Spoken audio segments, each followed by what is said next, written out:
mengandung, melahirkan, menyusukan. 3 ini belum bisa dilakukan oleh laki-laki dimanapun. Adapun merubah wajah sudah bisa. Makanya ada lady boy, wajah lady, betis boy. Tapi untuk mengandung tidak bisa. Ana Rahman, aku ini Rahman, kata Allah. Syaqaqtur rahim wa ja'altu lahu isman min ismi. Aku ciptakan satu makhluk di dalam perut perempuan, maaf, namanya rahim, dari namaku. Ini yang belum bisa dibuat dokter dimanapun di dunia ini, menciptakan rahim, belum bisa. Andai terpecah rekor ini, maka kebanggaan luar biasa bagi LGBT. Tidak bisa, sampai hari kiamat tidak akan bisa, janji Allah. Karena Allah mengatakan dalam hadis qudsi, Ana Rahman ja'altu lahu isman min ismi. Maka ada satu makhluk dalam perut perempuan yang diciptakan, diambil dari Asmaul Husna. Sehebat-hebatnya laki-laki, dari ujung rambut sampai ujung kaki tidak ada di tubuhnya ini yang diambil dari Asmaul Husna, tak ada. Bahwa namanya dari Asmaul Husna ada, Abdus Somad, itu dari Asmaul Husna. Tapi ada makhluk di badannya diambil dari Asmaul Husna, itu hanya ada pada perempuan. Oleh sebab itu perempuan luar biasa. Makanya kampus Universitas Ahmad Dahlan memuliakan perempuan. Mana perempuan? Di atas letaknya. Masya Allah. Makanya saya tidak terlalu berani mendongak ke atasnya. Begitu hebatnya perempuan. Perempuan adalah ibumu, perempuan adalah istrimu, perempuan adalah anakmu, perempuan adalah adikmu. Maka saat engkau memuliakan perempuan, engkau sedang memuliakan 4 aspek dari kehidupan. Ketika Nabi Muhammad SAW diutus Allah ke atas muka bumi ini, salah satunya adalah mengajarkan manusia bagaimana menempatkan pada posisinya. Posisi dia adalah tempat kita menumpang. Ketika ada seorang laki-laki yang sudah sukses diwawancarai, siapa orang yang paling berjasa dalam hidup Anda? Dulu waktu saya merantau ke Yogyakarta, belum ada apa-apa, saya sempat numpang di rumah dia selama 4 bulan, kata seorang artis dalam sebuah wawancara. Begitu bangganya dia berkata, itulah orang paling berjasa kepada saya karena saya sempat numpang di rumahnya 4 bulan. Tapi ada yang dia lupa, bukan rumahnya yang kau tumpang, bukan ruang tamunya yang kau diami, sempat numpang di perutnya 9 bulan 10 hari. Tak pernah kau sebut. Angkat tangan yang tidak menumpang di rahim, langsung dari planet Mars langsung kemari. Enggak ada. Mr. Bean yang kita semua sehebat apapun pernah menumpang di perutnya. Oleh sebab itu makanya dosa yang paling mengerikan adalah kalau ada orang jual sabu-sabu, peminum khamar, di dunianya bahagia, happy, senang. Itu Ustaz, pengedar narkoba, hidupnya aman, adem, ayam, tentram. Di akhirat azabnya baru diberikan Allah Subhanahu wa taala. Ada orang yang pelakor senior, tapi hidupnya di dunia senang-senang saja. Di akhirat nanti azabnya ditunda. Namanya istidraj.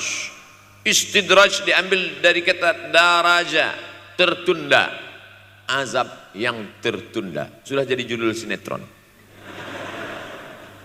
Azab yang tertunda. Tapi ada satu perbuatan dosa yang pasti di dunia dirasakan. Apa itu? Durhaka pada orang tua. Orang yang durhaka pada orang tua, di dunia dia tetap dapat, di akhirat dapat sekali lagi. Itu janji Rasulullah SAW. Lama hidup banyak dirasa, jauh berjalan banyak dilihat, lama jadi ustadz banyak yang curhat. Maka tidak 1 2 itu saya lihat dalam kehidupan. Hebat, rezeki banyak melimpah ruah, tapi jauh dari kebahagiaan. Apa sebab? Janji Rasulullah SAW, orang yang durhaka pada orang tua di dunia sudah dapat, di akhirat dapat lagi, dapat. Di mana letak keadilan Allah? Kenapa di dunia sudah dapat, di akhirat dapat lagi? Yang di dunia itu baru DP-nya, di akhirat baru kau rasakan cash-nya. Oleh sebab itu jangan pernah melawan pada orang tua. Jangan pernah melawan. Apapun kata dia, jurus menghadapi orang tua ini tidak banyak, 3 saja. Kalau dia marah-marah, kalau dia cerewet, kalau dia ngamuk-ngamuk, pertama diam. Pulang kampung marah aja. Saya bolak-balik kirim uang belanja, kenapa kamu IP-nya 2,0? Diam. Yang kedua, diam. Yang ketiga, diam. Kalau belum bisa membahagiakan, jangan susahkan dia. Kalau belum bisa menunjukkan prestasi, jangan susahkan hatinya. Jangan sampai belum ketemu dengan wajah kita pun dia sudah susah hati. Baru nama kita muncul di HP-nya, kumat darah tingginya. Bunyi handphone dia lihat nama kita di situ, langsung berubah detak jantungnya. Karena ternyata bukan nama kita di situ dia buat. Siapa? Troublemaker. Oleh sebab itu jangan susahkan orang tua. Saya tidak ujuk-ujuk langsung jadi ustadz. Saya sempat jadi mahasiswa. Mahasiswa terlama di dunia.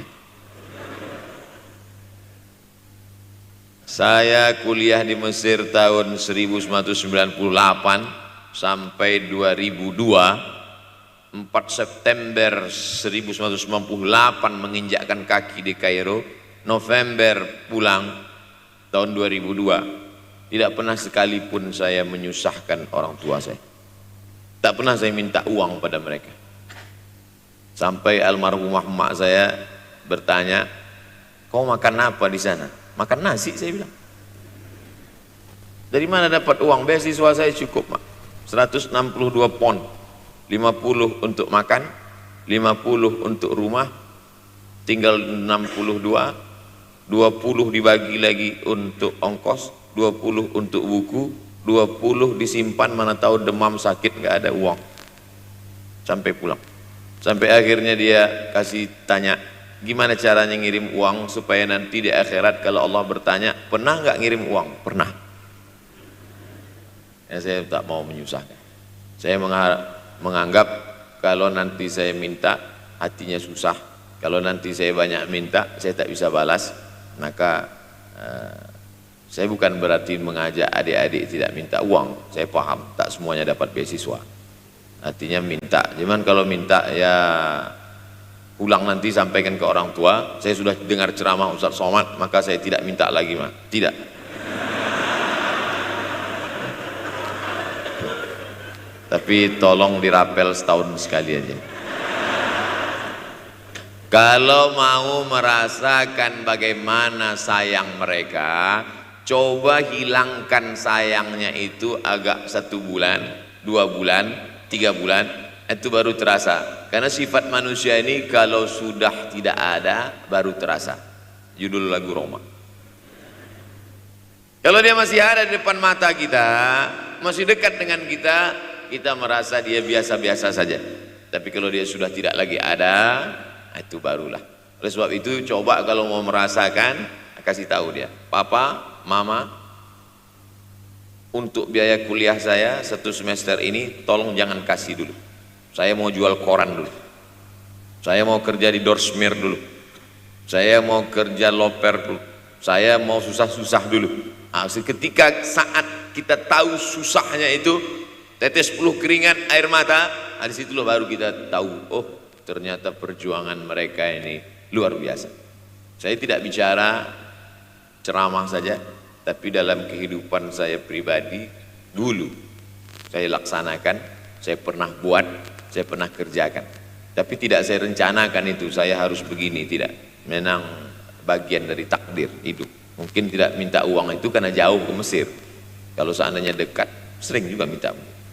Nah, memang dikondisikan saya untuk terbang jauh ke Mesir, lalu kemudian setelah jauh itu tidak meminta, tapi kemudian setelah pulang berjumpa sempat bersama orang tua. Bulan Maret 2019 kemarin baru meninggal dunia ketika saya sedang ceramah di Madura, Pulau Madura, diundang oleh sahabat saya, kakak kelas di Mesir dulu, Dr. Fauzi Tijani. Dan pagi itu rencananya mau ziarah ke makam Kiai Khalil di Pulau Madura. Begitu mau ziarah langsung dapat SMS segera pulang karena orang tua meninggal dunia. Akhirnya saya langsung ke airport Surabaya dan langsung pulang. Sebelum malam sudah tiba pemakaman. Artinya apa? Penyesalan panjang kenapa tidak mencium tangan orang tua, kenapa tidak. Karena saya pikir masih lama ya. Ini satu kekeliruan. Di mana-mana selalu saya sampaikan, jangan pernah berpikir usianya masih lama walaupun dia sehat. Karena sehat walafiat, tidak ada kurang satu apapun. Masih lama. Ternyata apa yang terjadi? Berangkat hari Sabtu, hari Ahad tausiah, hari Senin pagi, tanpa sebab, tanpa penyakit. Oleh sebab itu kalau masih hidup orang tuamu di rumah, pulang. Tapi jangan ini jadikan alasan. Besok nggak masuk kelas, kemana? Pulang semua.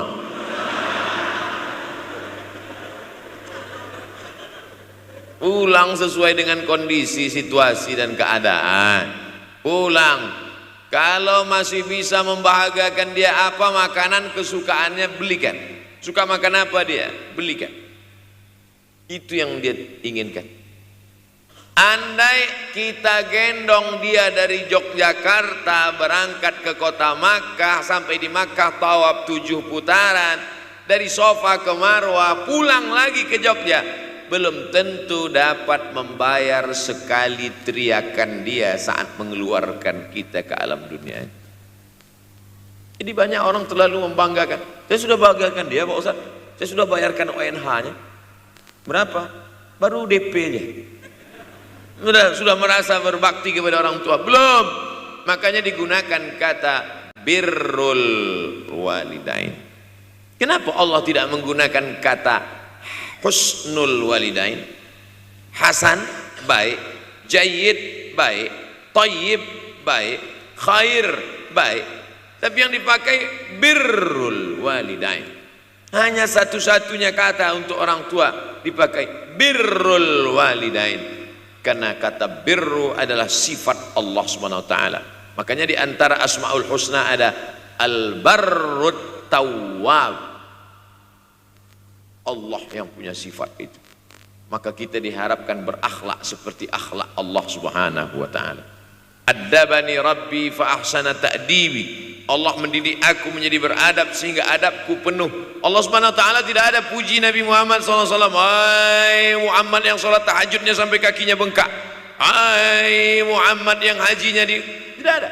Apa kata pujian Allah untuk Nabi Muhammad SAW? Wa innaka la'ala khuluqin azim. Akhlak agung dan mulia. Oleh sebab itu tak ada gunanya prestasi S1, S2, S3, postdoktoral, profesor kalau tidak berbakti kepada orang tua. Makanya orang tua itu levelnya langsung setelah Allah. Wa qadha rabbuka alla ta'budu illa iyyah. Langsung wa bil walidaini ihsana. Ihsan. Lihat lagi penggunaan kata ihsan dalam hadis Nabi. Jibril alaihissalam datang, rambutnya tidak berdebu, bajunya sangat putih bersih, tapi tidak ada orang yang kenal. Diriwayatkan oleh Sayyidina Umar ibn al-Khattab radhiyallahu anhu, aku melihat ada seorang laki-laki rambutnya sangat hitam dan bajunya sangat putih, tapi kami tidak ada yang kenal. Ini 3 indikasi ini menunjukkan kebingungan. Kalau ada orang rambutnya sangat hitam dan kita kenal, berarti dia memang orang situ, memang tinggalnya di situ. Tapi dia kalau orang perantau, rambutnya pasti berdebu karena tinggal di gurun pasir. Sekarang kan banyak tuh anak-anak muda yang rambutnya berdebu. Itu berarti orang jauh, bukan orang Jogja. Bajunya sangat putih, tapi kami tidak kenal. Kalau bajunya agak-agak kotor, berarti dia musafir. Pantas kalau kita tidak kenal. Tapi bajunya sangat putih, berarti dia memang orang situ. Tapi kami tidak kenal.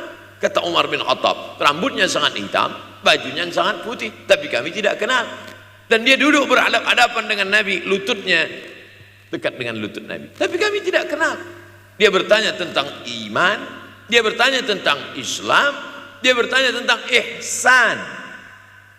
Setelah selesai baru Nabi bertanya, Umar, ya, kamu tahu siapa tadi yang datang bertanya tentang iman, Islam dan ihsan itu? Tidak. Jibril yu'allimukum dinakum.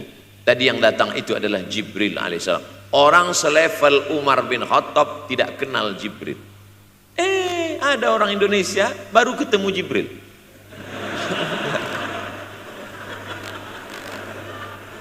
Umar bin Khattab kalau lewat di suatu jalan, kalau Umar bin Khattab lewat jalan Sudirman, maka setan lari ke jalan lain. Ini ada orang satu perjalanan sama setan, ngaku kenal dengan Jibril alaihissalam. Makanya kalau baca hadis, satu hadis, tapi analisa dari hadis itu banyak sekali. Umar tidak kenal dengan Jibril kecuali setelah Nabi Muhammad SAW yang bercerita mengenalkan. Dari mana Nabi tahu? Nabi dapat wahyu dari Allah Subhanahu wa ta'ala. Tapi ada analisa lain. Apa maknanya? Allah menggunakan kata ihsan untuk orang tua, Nabi menggunakan kata ihsan untuk Allah. Ihsan untuk Allah, anta'budallaha ka'annaka tarah, kau sembah Allah seakan-akan engkau melihat dia. Fa illam takun tarah, kalau kau tidak bisa melihat dia, fa innahu yarak, sesungguhnya dia yang selalu melihatmu, tidak pernah putus. Ihsan Allah kepada kita, tidak pernah putus pengawasan Allah. Bagaimana ihsan kita kepada orang tua, tak pernah putus bakti walaupun dia sudah meninggal dunia. Makanya kita tetap membaca walaupun dia sudah masuk liang lahat, jam 2 malam bangun, Rabbil firli wali walidayya warhamhuma kama rabbayani shaghira. Ada seorang sahabat Nabi namanya Sa'ad. Sa'ad sudah jadi bahasa Indonesia. Banyak juga orang Indonesia laki-laki sifat Sa'ad. Orangnya Sa'id, artinya bahagia. Sa'adah, kebahagiaan. Jenenge sapa? Sangadah. Itu dari bahasa Arab. Sa'adatun, bahagia. Datanglah seorang laki-laki bernama Sa'ad menjumpai Nabi SAW. Ya Rasulullah, wahai Rasulullah, ummi matat, ibu saya sudah meninggal dunia. Afa atasaddaqu anha, kalau saya bersedekah kira-kira pahalanya sampai apa tidak untuk almarhumah ibu saya? Kata Nabi, tasaddaq, silakan engkau bersedekah. Ayu sadaqatu afdal, sedekah apa yang paling afdal? Saqiyul ma, memberi air minum. Memberi air minum, niatkan untuk almarhum almarhumah, kata Nabi, tasaddaq, silakan sedekah. Langsung tanpa pikir panjang, apa kata Sa'ad? Idzan ahfiru bi'ran, kalau begitu saya gali sumur sekarang juga, sumurnya saya wakafkan dengan niat almarhumah. Oleh sebab itu yang orang tuanya sudah meninggal dunia, pulang dari sini jangan gali sumur, cukup telepon, assalamualaikum, sumur bor. Cari pondok pesantren yang kesulitan air, pergi ke kaki-kaki gunung, orang mencari air, satu jerigen mikul 5 km jalan. Di situ tempat minum lembu, kerbau, di situ juga mereka mengambil air. Cari, galikan, mengalir air sumur untuk mereka, mengalir pula sampai ke liang lahatnya. Itu bakti kita. Pulang dari sini, cari pondok pesantren, panti jompo, panti yatim. Assalamualaikum Bapak pimpinan yatim, saya lihat ini kamar mandinya sedikit, orang ngantri banyak, keran air tidak ada. Gimana ini? Berapa lagi yang perlu sumur bor di sini? Kami perlu kira-kira 5. Insya Allah. Bapak mau bantu? Enggak, nanya-nanya aja. Nih, ini akan menolong di hadapan Allah Subhanahu wa ta'ala. Tapi kalau dia masih hidup, masih ada, senangkan hatinya. Pulang dari Universitas Ahmad Dahlan Yogyakarta dengan membawa selembar kertas. Apa itu? Transkrip nilai semester ini IP 4. Siapa yang tidak bangga? Bangga orang tua.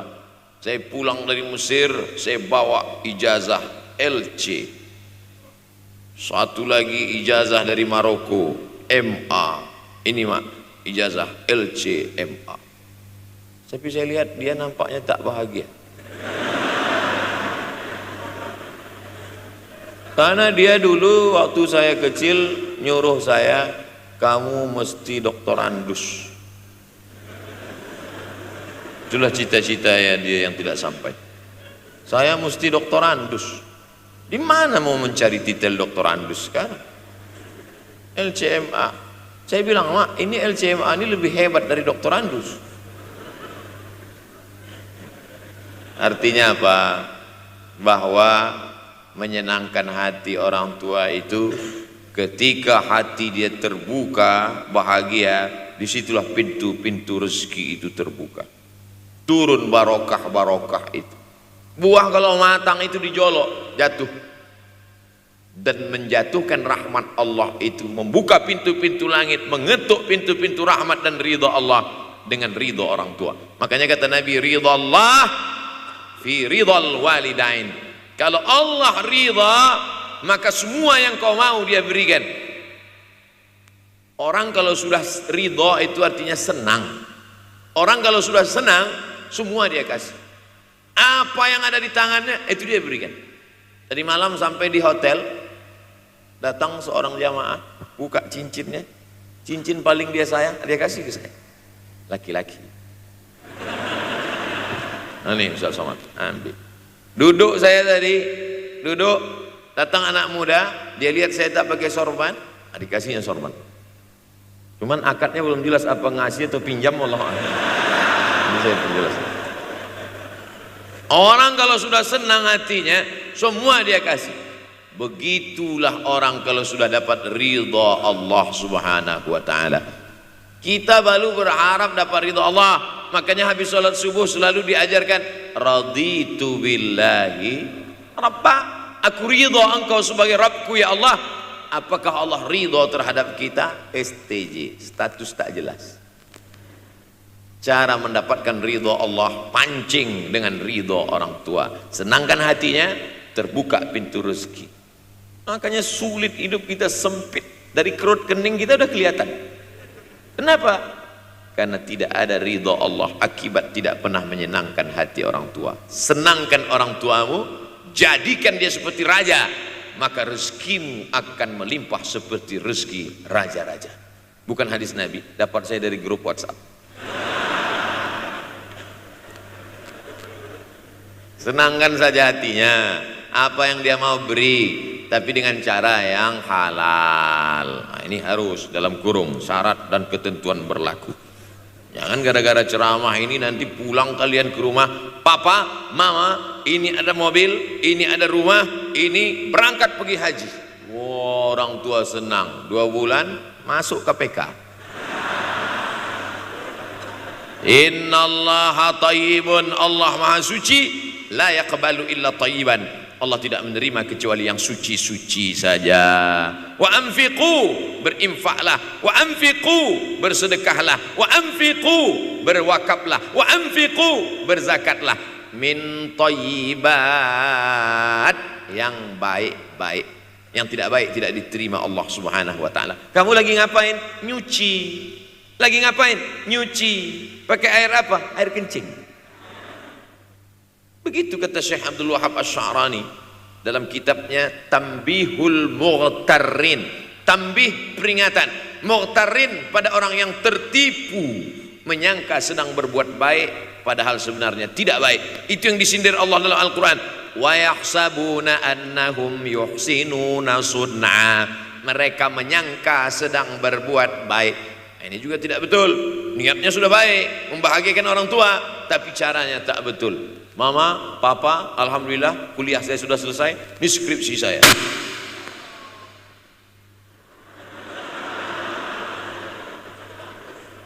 Masya Allah. Bayangkan kalau kiamat tiba-tiba terjadi. Begitulah agaknya terkejutnya kita. Kiamat terjadi tapi belum sempat berbakti kepada orang tua. Dosa belum sempat meminta maaf. Silap dan salah berapa kali kita kencing di kainnya yang bersih. Berapa kali dia tidak jadi tahajud gara-gara kita menangis dari Isya sampai subuh. Pakai pengawet nangisnya. Tapi kita tak pernah sadar itu. Kita menganggap kita di dunia ini dibesarkan angin. Kita menganggap kita ini bangsawan, bangsa yang hidup di awan. Berapa kali dia tidak jadi sholat duha gara-gara kita kencing. Berapa kali nasi yang sudah mau disuap masuk ke mulutnya tak jadi. Bahkan dia tidak makan sama sekali. Dan berapa kali makanan dia belikan hanya untuk susu, hanya untuk menyenangkan kita. Pernah kita balas. Dan dia tidak pernah minta balas itu. Oleh sebab itu siapa yang mengingatkan? Abdul Somad diberikan judul berat ini. Judul yang paling berat ceramah tentang orang tua, tentang ibu, tentang ayah. Jarang saya mau menerima judul-judul pengajian. Ini pun dikasih tahu setelah sampai di sini. Maka saya belok-belokkan dikit. Air mata udah mau menetes, belokkan lagi. Nanti kalau saya nangis di sini, siapa yang ceramah kalau saya nangis? Oleh sebab itu maka yang orang tua yang masih ada, beruntung dan bertuah, bawakan dia rumah makan. Ada sahabat saya namanya Ustadz Lukman di Pontianak, bukan Kuntilanak. Mereka punya program namanya Bawa Ibu ke Rumah Makan. Keren nama programnya. Bawa orang tua ke rumah makan. Nanti hari libur adik-adik anak-anakku sekalian libur, bawa ayah, bawa ibu ke rumah makan. Ketika Ustadz Lukman cerita itu ke saya, Ustadz Somad, kita punya program baru nih. Apa nama programnya Ustadz? Bawa ibu ke rumah makan. Alhamdulillah Ustadz Lukman, seluruh rumah makan di Pekanbaru tempat tinggal saya itu, semua sudah saya bawa almarhumah saya. Saya bawa sup tunjang, saya bawa rendang, saya bawa goreng ayam, saya bawa goreng puyuh, saya bawa. Cuman ada rumah makan ular sawah itu yang tak saya bawa singgah. Lain dari itu sudah saya bawa. Tak ada penyesalan dalam hati, senangkan hatinya. Apa pakaian yang dia suka? Orang tua itu tidak minta yang besar, asal ada saja. Pulang dari Yogyakarta sampai ke rumah, ini tadi ada nampak sedikit tanda terkenang. Kalau banyak makan sendiri. Ketika dia senang melihat itu, bahagia hatinya, nampak senyum di tepi bibirnya, pada saat itulah rahmat Allah terbuka. Pada saat itulah ridha Allah datang. Mengapa sulit mencari pekerjaan? Mengapa payah mencari penghidupan? Salah satu yang mempersempit ridha Allah itu adalah karena tidak berbakti kepada orang tua. Oleh sebab itu maka judul tema yang diberikan birrul walidain, berbakti kepada orang tua, bahagiakan. Ini ada juga ini anak-anak yang sudah sukses ini, papa, mama sudah meninggal, papa jangan risau, silakan terbang ke Yogyakarta, ada adik di sana, silakan terbang ke Surabaya, ada kakak di sana, silakan terbang ke Kuala Lumpur, ada keluarga di sana, jangan hiraukan. Kata bapaknya, kalian terbangku saja kalian pikirkan, kemana aku hinggap tak kalian pikirkan. Ada sebagian orang ketika ibunya meninggal dunia, marah dia, mengamuk dia anggap kebahagiaan itu sudah hilang, padahal membahagiakan orang tua dua-dua adalah tanggung jawab kita. Kalau dua-duanya sudah tidak ada Pak Ustadz, masih ada keluarga. Ada keluarga. Al-khalah bimasabatil saudara ibu, kakak ibu, adik ibu, sama seperti ibu. Sambung lagi silaturahim, buat dia senang, buat dia bahagia. Man ahabba yubsatalahu fi rizqihi, siapa yang mau lapang rezekinya, wa yunsa'alahu fi atharihi, dipanjangkan umurnya, falyasil rahimahu, hendaklah dia menyambung tali silaturahim. Saya ceramah di satu kota. Sampai di kota itu saya melihat rumah besar, megah, mewah, seperti istana. Cuman saya segan mau nanya, gak mungkin saya tanya, Pak, ini hasil dari apa? Saya tengok, saya ngangguk. Kawan-kawan saya yang ikut di situ seperti ngelihat kucing semuanya. Besar, mantap. Setelah duduk, makan, habis makan, minum, habis itu Sohibul Bait yang punya rumah pun cerita, Ustadz Abdul Somad, iya Pak, dulu ini hanya bambu-bambu yang dikasih daun, yang dikasih terpal. Tempat apa Pak? Tempat ibu saya buat pengajian. Setiap tahun dibuat begitu, pasang tiang-tiang kayu, pasang terpal, daun-daun, pengajian ramai. Sampai akhirnya saya berkata, Bu, pengajian kita hentikan saja, stop. Saya tidak sanggup lagi pasang tenda, pasang terpal ini. Tapi akhirnya apa kata ibu saya? Nanti setelah saya tidak ada, pengajian ini terus kamu buat. Allah bukakan pintu rezeki Ustaz Somad. Inilah yang terjadi sekarang. Saya belikan orang tua saya itu rantai, saya belikan gelang, saya belikan cincin. Bulan depan saya datang, sudah nggak ada lagi. Mana gelangnya Mak? Nggak ada. Mana rantainya Mak? Nggak ada. Mana cincinnya? Nggak ada. Kemana? Itu kan emas mahal. Sudah saya jual. Untuk apa? Untuk bersedekah ke fakir miskin. Rupanya gelangnya, rantainya itu habis dia berikan sedekah fakir miskin. Tobatkah si bapak untuk berbakti? Tidak. Bulan depan dia belikan lagi. Sampai akhirnya diberikan Allah balasan melimpah ruah. Ternyata ini rahasia dari keberhasilan hidup, karena menyenangkan hati orang tua. Saya tak sebut nama, saya tak sebut lokasi, tapi yang mau berkunjung nanti saya kasih lokasi tepatnya. Saya kasihkan nanti alamat dari Google, saya kasih, supaya melihat secara nyata. Kalaulah rezeki itu hanya diberikan kepada orang yang bersungguh-sungguh, pergi pagi pulang petang, peras keringat banting tulang, maka tentu yang kaya itu adalah sapi yang membajak dari pagi sampai sore. Kalaulah kekayaan, keberhasilan itu diberikan yang paling pandai memanjat, maka tentu yang kaya itu monyet. Tapi Allah berikan kepada siapa? Yang dia ridhai. Dan penyebab ridha Allah itu adalah karena orang tua yang senang hatinya. Yang sempat durhaka, tidak sempat minta maaf, meninggal dunia dia sudah, apa boleh buat?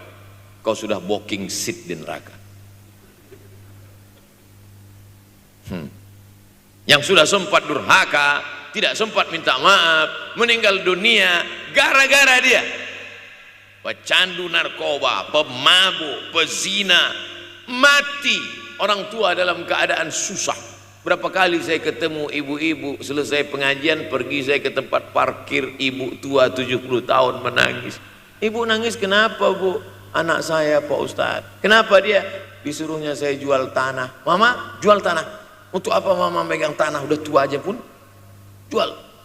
Mestinya anak itu yang menyenangkan hatinya di hari tuanya, bukan malah menyuruh jual tanahnya. Jual tanah supaya dia bisa bangun rumah, jual tanah supaya dia bisa menyekolahkan anak-anaknya. Na'udzubillah. Sudahlah tidak membahagiakan, malah menyusahkan.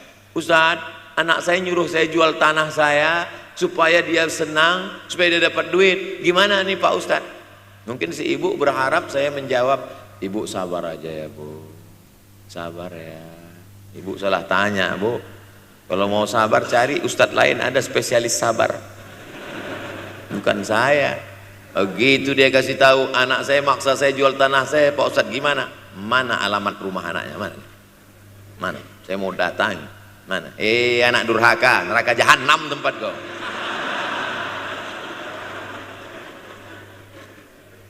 Tak mau dia ngasih alamat. Rupanya dia takut nanti anak saya malah marah sama saya Pak Ustadz. Saya kasihan. Mudah-mudahan Allah berikan kekuatan pada ibu. Tapi cerita ini bukan satu dua contoh kasus. Ternyata zaman sanggup memperkarakan pengadilan hanya karena sebatang pohon kayu. Atau cuma saya yang dapat berita aja? Adik-adik ada juga dapat kiriman itu? Sanggup memperkarakan sebatang pohon kayu. Padahal kalau kau jual semua kebunmu itu, belum tentu dapat menebus. Datang seorang laki-laki mengadu kepada Nabi Muhammad SAW. Ya Rasulullah, ini bapak saya ini kurang ajar sekali. Bapaknya kurang ajar. Ambilnya harta saya ya Rasulullah. Gimana ini ya Rasulullah? Apa kata Rasulullah SAW? Anta wa maluka li abik. Anta sampai ke tempat kita jadi ente. Anta wa maluka, ente, harta ente, li abik, punya bapakmu. Jangankan hartamu yang di rumah itu, dirimu pun punya bapakmu. Nabi membela, seolah-olah Nabi berkata, apa yang diambil itu belum ada apa-apanya dibandingkan melepuh kulitnya untuk memberikan engkau sesuap makanan yang halalan thayyibah. Orang yang durhaka pada orang tuanya, insya Allah anaknya juga akan durhaka kepada dia. Oleh sebab itu maka jangan pernah durhaka. Kalau sempat durhaka lalu kemudian meninggal dunia dia Pak Ustadz, sudah meninggal pun tetap masih bisa berbakti. Pertama dengan doa, kedua dengan sodakoh. Kalau kebetulan rezeki banyak sodakoh. Kalau tidak ada rezeki melimpah, doa. Bangun malam, Rabbi firli wali walidayya warhamhuma kama Rabbi firli, ya Tuhanku ampunkan aku, wali walidayya, ibu dan ayahku, warhamhuma, sayangi mereka berdua, kama, sebagaimana Rabbayani shaghira, sebagaimana mereka mendidik aku. Coba kita lihat susunan kalimatnya, seperti ada kekeliruan kalimat. Na'udzubillah, mana mungkin kalimat Allah keliru. Allah ingin menegur kita, sayangi mereka sebagaimana mereka mendidik aku. Mestinya kalimatnya kan tidak begitu, sayangi mereka sebagaimana mereka menyayangi aku. Tapi ternyata sayang belum tentu mendidik, tapi mendidik pasti sayang. Karena bunyi kalimatnya, sebagaimana mereka mendidik aku. Jadi banyak juga anak-anak ini tidak sayang karena salah didik. Disangka sayang itu dengan ngasih motor, disangka sayang itu dengan ngasih gadget, disangka sayang itu dengan ngasih transfer uang yang berlebihan. Belum tentu sayang. Dulu ada insinyur arsitek yang membangun salah satu rumah keluarga saya. Kuliahnya di Jogja, cerita dia. Dulu saya kuliah di Jogja, Ustadz Abdul Somad, insinyur. Terus teman kami sakit di kos-kosan. Kami bingung mau nelpon siapa. Akhirnya datang mobil mewah, parkir polisi, tentara, ramai. Barulah kami tahu rupanya dia anak menteri. Jadi sayang orang tua itu bukan mesti dibelikannya apartemen, dibelikannya mobil, belum tentu. Boleh jadi itu justru menjerumuskan anak. Diberikan apartemen, diberikan mobil mewah, habis 2 bulan kena virus HIV AIDS. Tapi kalau dibuatnya kita jauh, saya yakin adik-adik kuliah di Universitas Ahmad Dahlan, ada yang dari timur Indonesia, ada yang dari Sumatera, lalu kemudian di tengah kesendirian, belum makan, uang kos belum bayar, transfer macet, datang setan berbisik, hei sebetulnya kau anak yatim piatu yang dibuang. Bukan, orang tuamu bukan tidak sayang, dia hanya sedang ingin mendidik supaya engkau menjadi anak yang mandiri. Maka nanti kalau sedang duduk termenung gitu, tiba-tiba datang bisikan, pergilah cari jembatan, terjunlah. Maka saat itu katakan dalam hatimu, lawan, hei setan. Orang tuaku sayang kepadaku, dia hanya ingin supaya aku mandiri. Ada orang tua yang salah didik kepada anak-anak, sampai mengikat tali sepatu pun anak tidak pandai. Baru mau mengikat tali sepatu, sudah diikatkan. Baru mau makan, sudah disuapkan. Akhirnya anak tidak punya keberanian untuk hidup. Harta dia punya, uang dia punya, materi dia ada, satu yang dia tidak punya, tidak ada mental. Tapi anak-anak, adik-adik Universitas Ahmad Dahlan adalah orang yang punya keberanian untuk hidup. Betul? Yang di hadapan saya ini, Siapa yang tidak punya keberanian hidup? Ini yang jam 5:30 masih belum hidup lagi. Ada ini tidak punya keberanian untuk hidup, hidupnya terlambat. Tapi mahasiswa Universitas Ahmad Dahlan punya keberanian untuk hidup.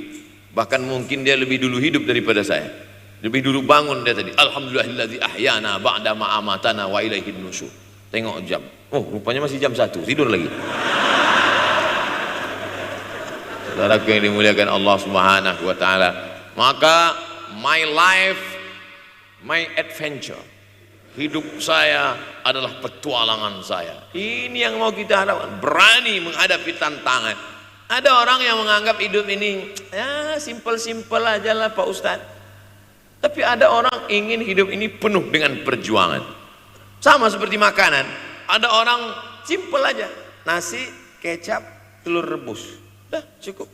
Tapi ada orang mau ada goreng ayamnya, ada rendangnya, ada supnya, ada tom yamnya, ada lengkap semua.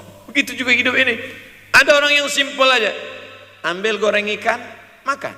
Tapi ada satu lagi enggak, pergi naik mobil sampai ke tepi hutan, naik motor, habis itu nyewa speedboat sampai di tengah laut memancing. Ujung-ujungnya ikan juga.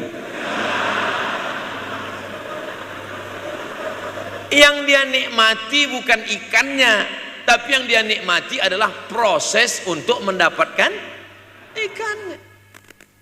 Paham? Itu enaknya ngomong sama mahasiswa. Coba kalau yang masyarakat biasa, kita udah capek cerita, selesai ada pertanyaan, Ustadz maksudnya tadi apa ya? Aduh, capek gitu. Saya terus terang kalau ceramah di depan mahasiswa ini bangkit semangat saya lagi. Ini sekarang rasa-rasa umur 24. Tapi begitu nanti sudah mulai agak jauh dari mahasiswa, balik 42 lagi. Nah, makanya saya senang kalau diundang ke kampus-kampus. Saya kalau di Jogja diundang di kampus terus, walaupun nggak semua nerima.